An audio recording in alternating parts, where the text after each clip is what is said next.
اللهم صل وسلم وبارك على سيدنا محمد وعلى اله وصحبه اجمعين. بص بقى يا حبيبي قلبي، احنا هنعمل ايه؟ نفطر بيه يعني ايه، اكله كده سريعه كده للفطار. طبعا جبت البطاطس قشرتها تقطيع كده صغير كده زي ما انتم شايفين، وهعملها في ناس بيسموها مهروسه وفي ناس بيسموها المكموره، البطاطس المكموره. تمام. طبعا بعد ما قطعتها طبعا انا ولعت البوتاجاز، حطيتها كده يعني صفيتها بالمصفى من الميه الاول وغسلتها غسله نظيفه كده وحطيتها كده. تمام. طبعا بنحط كل حاجه فيها، يعني كل حاجه، يعني الطماطم اول ما بنحط الطماطم، طماطمتين كده مقطعاهم كده زي السلطه كده. بسم الله الرحمن الرحيم.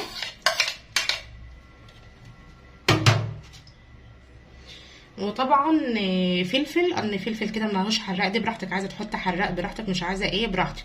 وطبعا 3 فصوص توم ولا 4 كده مقطعاهم تقاطيع كده صغير، ونحطهم برضو على بعض. هي اكله كده خفيفه كده بنعملها للفطار يعني وكده. وطبعا البصل، بصلتين كده او بصلايه حسب ما انت عايزه يعني. بسم الله الرحمن الرحيم.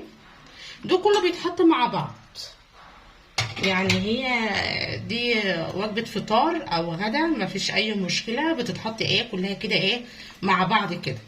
تمام.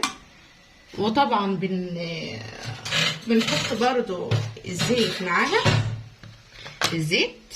بسم الله الرحمن الرحيم. زي ما انت عايزة برضو في الزيت برضو حطي. ناس بيسموها يا جماعة بطاطس مهروسة او بطاطس مكمورة، يعني حسب البلد اللي انت قاعده فيها يعني، او حسب المحافظه اللي انت قاعده فيها. كده حطينا طبعا الحاجه عليها، هي لسه طبعا هنحط طبعا التوابل. طبعا هنحط ملح. بسم الله الرحمن الرحيم. ملح، حاولي انت يعني ما تكتريش يعني. بسم الله الرحمن الرحيم. ربع معلقه قرفه، انا بحب القرفه جدا جدا جدا جدا جدا في اي طبخه عندي. كزبره ناشفه. بسم الله الرحمن الرحيم.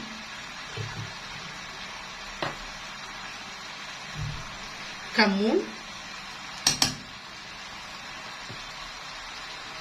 فلفل اسود، طبعا حاطه برضو على ملح، يعني التوابل دي طبعا عليها ملح طبعا وكده. طبعا بنقلبه مع بعض كده.